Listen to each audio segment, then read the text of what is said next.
I think that's enough of that for now. Interesting. You're quite fond of this show, aren't you? Stories Untold.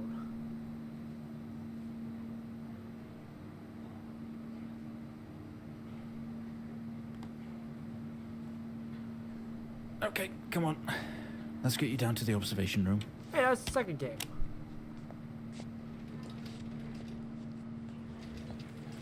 What are we in a hospital? Mental institution? It's This like a place hospital. must be starting to feel like home to you.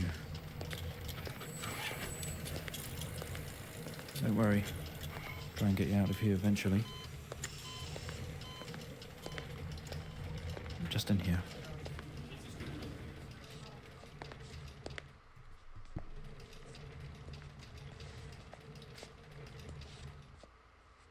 Okay, are we through in the next room? Just relax and we'll get started in a moment.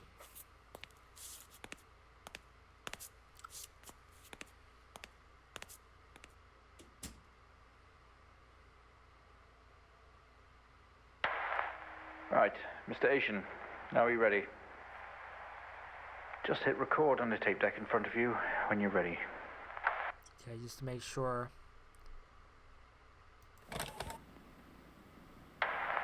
This is subject 12-19-86-23, new session entry. We have myself, Dr. Alexander, leading, and in a room we have our patient, Mr. James Asian. As we know, James has recently recovered from a 2-week coma. Yeah, that's what I figured. In our last 3 sessions, James's attempts to recollect events of the accident seen him merging his memory with his imagination. These episodes have always ended in panic, and we've had to terminate the session abruptly. Let's try and do this one better, James. So when you're ready, let's bring this back. I know how difficult this must be, but you can do this. James, it's time to remember.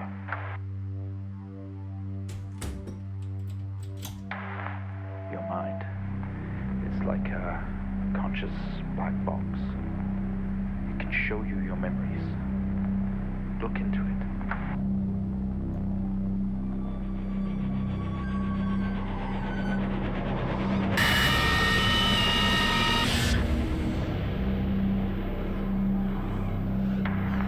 In your most recent episode, you recalled a false memory of a remote weather station. You were isolated from the rest of the world, locked inside your coma. Central We interacted Operations with you Message daily, Authentication, coma. encouraging you to wake. Your family would do number puzzles with you. Anything really to bring you back. People needed answers, James. Do you remember? I have another signal here for you, James. It's at 5610 FM. You can't miss it. I need to turn it on, probably.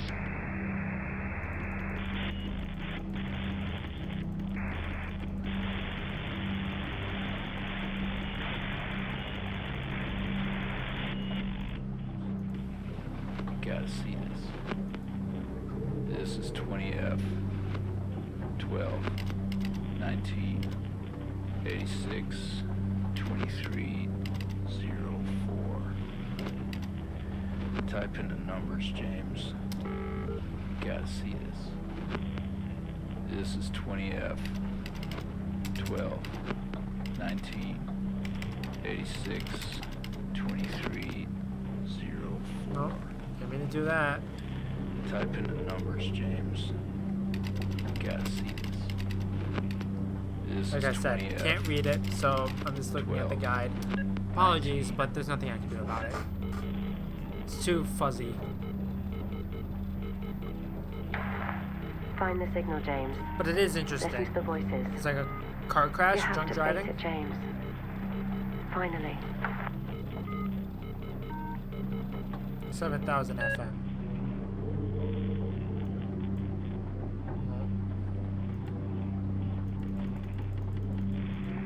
No. God damn, stop.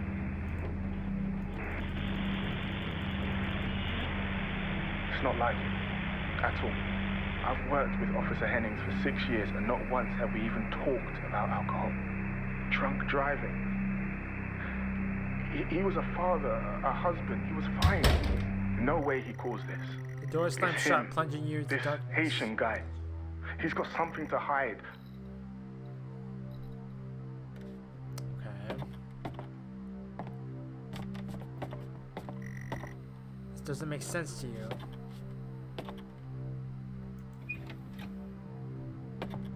Okay.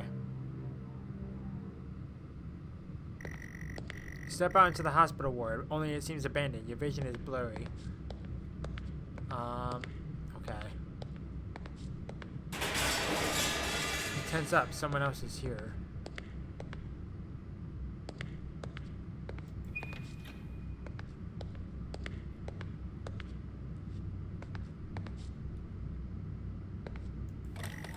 Today was the first session with Mr. James Asian, although I fear it will certainly not be his last.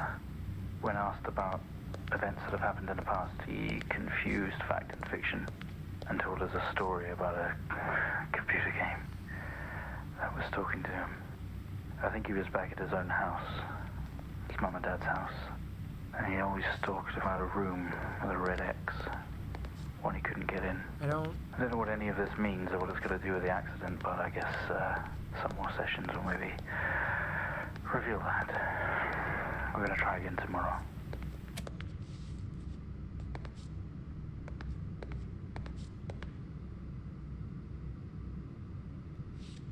Oh wait, no.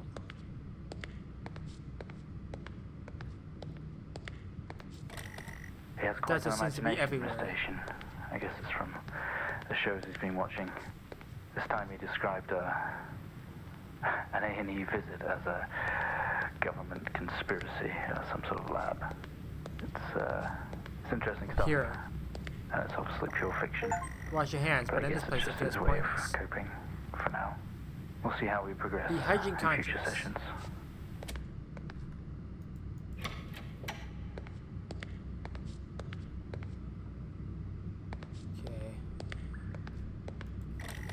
We It's a found recording of him Officer lying there Williams. sobbing while his sister died in the car next to him. While Hennings died next to him. What the fuck was he thinking? She was still alive when we got to her. If he'd have done something, they could all still be here. Huh.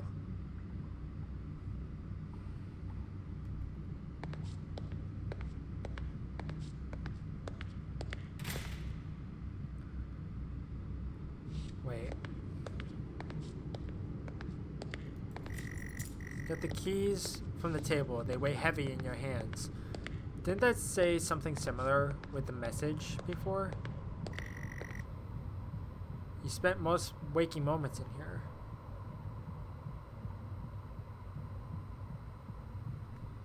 Okay. Another door you never opened. You don't know what was in here.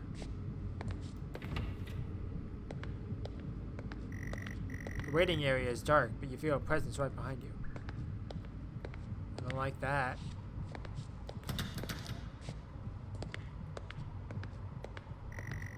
Someone breathes on your neck, standing over you. I don't like that. You feel dread in the pit of your stomach.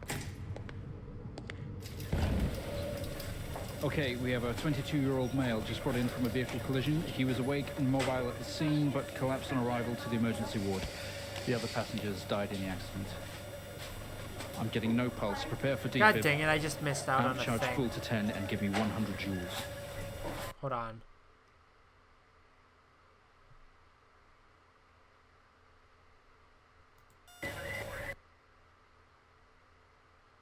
Sometimes you do things. Sometimes those things are wrong. Get out, get out, get out, get out, get out, get out, get out the car, get out. Interesting. I missed out on a tape apparently. Come Where on, was the 100 rest? joules. Charging up full to 10. Oh, it was on the right instead of the left. God dang it. Well, there's nothing I can do about it now. Come on.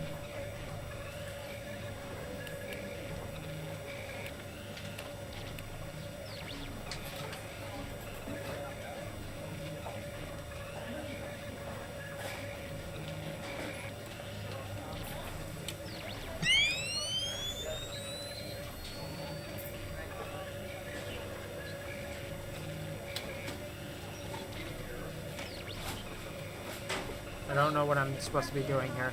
Can we get this on the screen, please?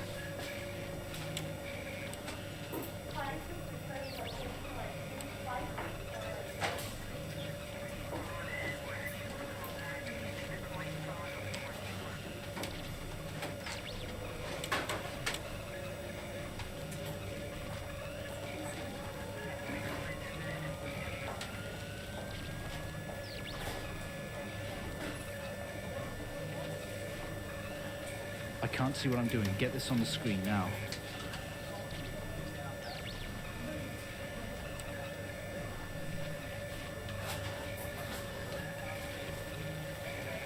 Okay.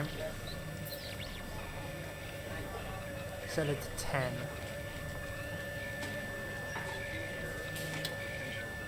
Oh, there we go. Clear. How would No anybody reaction figure from this first out? stage. Let's try higher. 200 joules. Keep the amp charged at 10.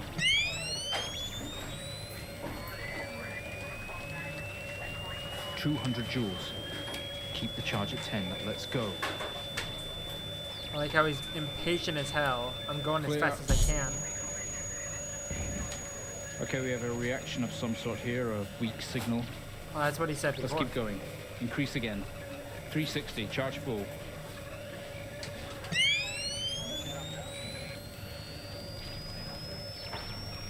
Come on, 360, hurry. Clear.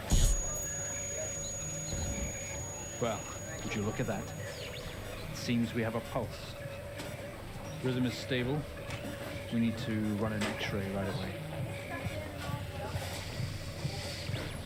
Okay, X-ray. Where are we with that X-ray? Let's get it going now, please. Okay,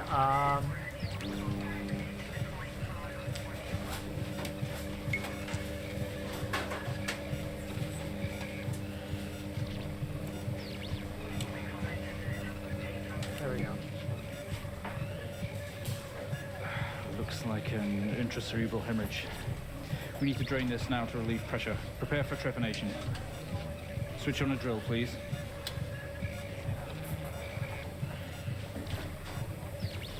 Okay. The drill, please. Mr. Asian, you've made excellent progress. You're doing great. We need you to stay calm and try to relax while we go through these next steps. I don't like this. We're going to attempt to alleviate some of this discomfort.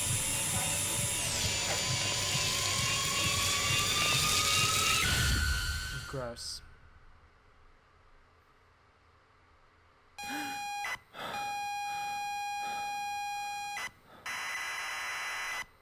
The house abandoned.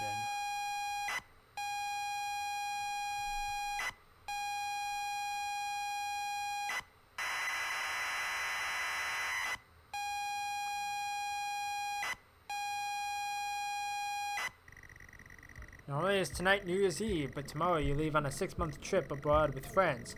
Mom, Dad, and your sister, Jennifer, have decided to throw a party to celebrate it all. The house is full. You're in the living room, and as usual, you don't recognize a soul. Okay. Go into hallway. You push through the crowd into the hallway. The hallway is as welcoming as ever, only this time the folks have put on a great big banner up across the main wall. Half-finished drinks are abandoned on almost every horizontal surface. Stairs lead up, although the party is firmly downstairs. Go upstairs. As much as you'd love to, you promise you stay downstairs with the party. Okay.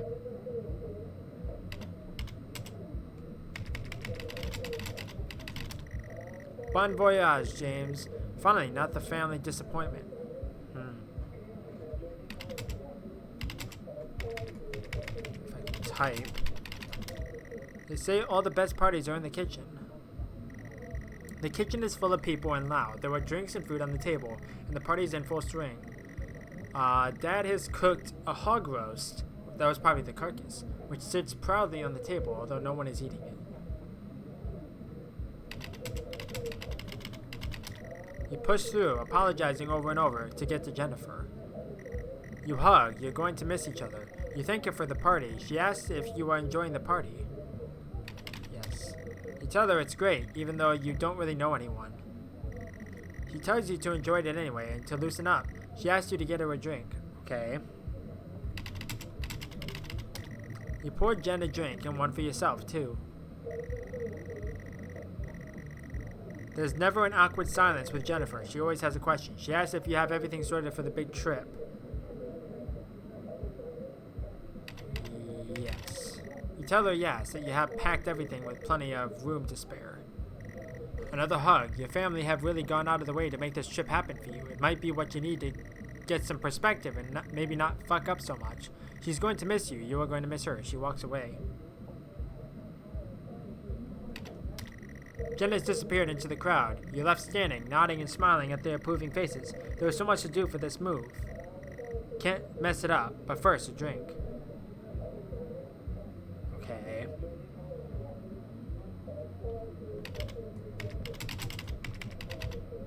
I'm following the guide at this point. You open the door and peer in. You're never allowed in here normally. This is where Dad keeps his fine wines and whiskeys, ceiling to floor racks. A collector, although he does actually drink them too. There is a bottle with a ribbon round it and a card. Okay, read card. You pick up the whiskey and the card. It's your dad's handwriting. Son, we're so proud of you and everything you've achieved. You earned this. It's a bottle of 25-year-old double malt. You shouldn't really, but you have to try it. Okay. Oh, I thought I had to type. With your whiskey in hand, you take in the room around about you. There must be hundreds, no thousands of pounds worth of drink in here. You really must thank your dad for the whiskey. Okay. You head back into the kitchen, clutching your new best friend. You stumble out of the utility room back into the kitchen. That is one strong whiskey. You take another swig and give the thumbs up to Dad across the room. He nods and winks. You go back out to the hallway. A few bumps and laughs on the way through and you make it to the hall. You stop dead in your tracks. It's Jen, covered in blood. Oh.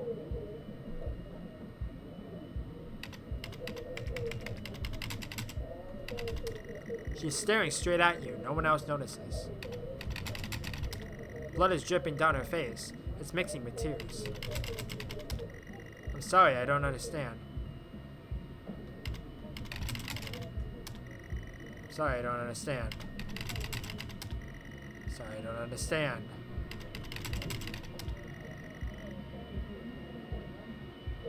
Oh, it's a bloody face.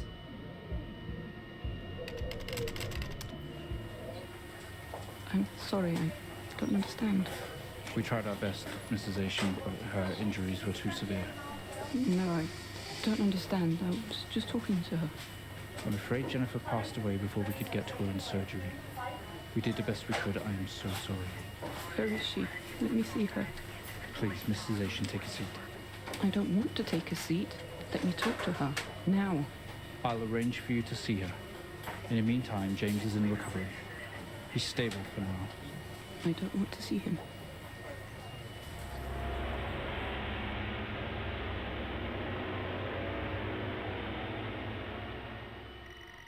You are standing in the hallway. Something has stopped you in your tracks. While searching your mind, your sister interrupts. She waves her hand in front of you and asks if you can drive her home. You still feel out of sorts. Those words echo. Should I say no? I'm sorry, I don't understand.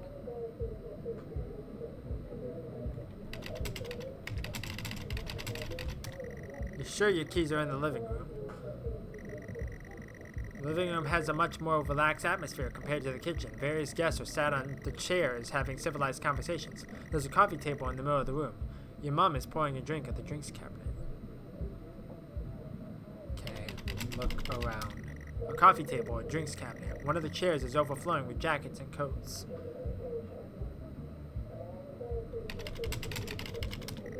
You search through all the jackets and coats until you find yours. Aha! Car keys in the pocket. You grab both. Okay. Keys in hand, you head back into the hall. Jen thanks you for helping her out. She has work in the morning and no one else is in any fit state to drive. You can handle it though. You know the road like the back of your hand, don't you? This is a mistake. You open the front door and walk out into the freezing night. The cold air hits you. You are glad you have your jacket with you. There's a dusting of snow around you as you step down from the porch. Oh, it's winter. The yard extends around the back of the house, and the car sits at the front of the house. Okay. Use key. Fumbling with the car keys, you eventually get the door open and climb inside. The car is freezing. As you fumble around with your seatbelt, your sister opens up the car glove box and hands you a note and a key that was inside. She tells you that it's for when you return. You try to turn the ignition with sheer willpower, despite holding keys in your hand. Okay, use key. It takes a number of attempts, but you eventually slot the key into the ignition. You turn the key in the ignition and the car roars to life. Okay. Drive. The car squeals, but stays stationary. Jen suggests releasing the brake, giving you a wide-eyed stare. Okay, how was I supposed to know that? I don't drive, so how would I know? You very hesitantly release the handbrake. Now drive. You put the car in gear and pull out the driveway like a first-time driver. You really shouldn't be driving. I am driving, very drunk, on the road towards the town where your sister stays. Jen started dozing off as soon as the journey got going. It shouldn't take long. You come to a junction, and is it left or right? You can't remember. She grunts and throws her arm to the left. It's left. Of course it's left. You turn the car left at the junction and accelerate it off. Confident that you are on the right road, now you loosen up and put your foot down on the accelerator. You feel powerful as the engine roars at your command. Jen sits up in her chair and clutches your arm. She asks you to slow down. Ah. Can't type. That's not what really happened though, is it? You're all over the place, James. Pull over. Jen is hitting your arm and yelling at you. Crazy sister. Strange, there is a set of headlights coming directly at you, but really slow, like slow motion. You try to react, but your body isn't responding. There's nothing you can do to stop this. There's no way to control it. The lights merge with your car. The outside joins the inside. The whole world around you begins James, for fuck's sake, pull over! Scream. James!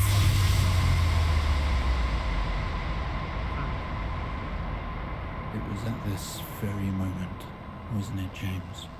The moment you lost it all.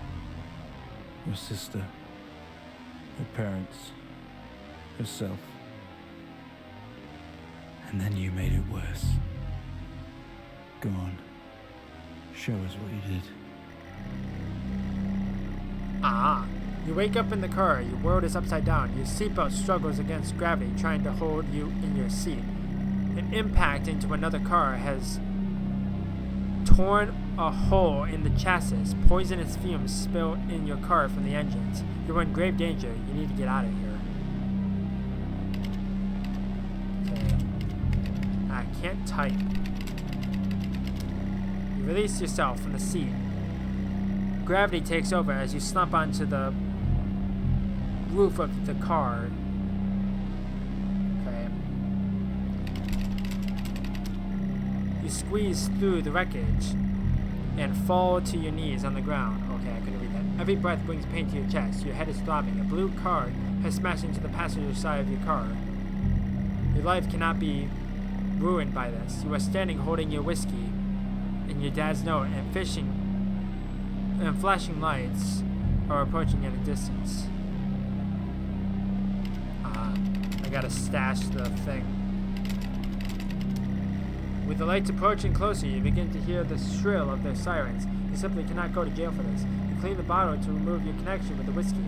You then, very deliberately, spill the remaining of the bottle's contents onto the driver and toss the incriminating evidence onto the passenger seat. A circle of flashing lights surround you, illuminating the crash site in the darkness. Behind them, an army of people, all staring. One figure steps out. A silhouette walks towards you. Okay.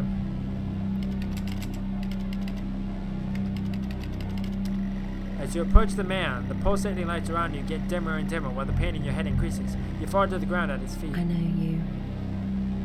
I know you're tearing yourself apart over it, but no matter what you keep telling yourself, you have to listen to me. That accident, that poor man, me. You have to remember,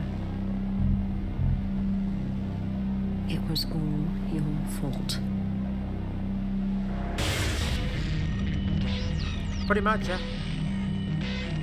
I'm gonna have to I know what you replay did. this. How you left me there to protect yourself. Planting evidence on some poor man. You went headfirst into that officer and you wrecked all of our lives. And then you couldn't even take responsibility. You did the right thing for you and no one else. Save yourself. Only it was wrong, wasn't it? Look at you now. Utterly consumed by it. Say it, James.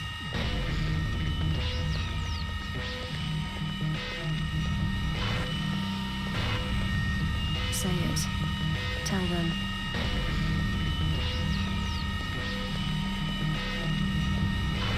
Listen to yourself. Always watching remotely. I don't know if anyone else is. It has to everyone- end, James.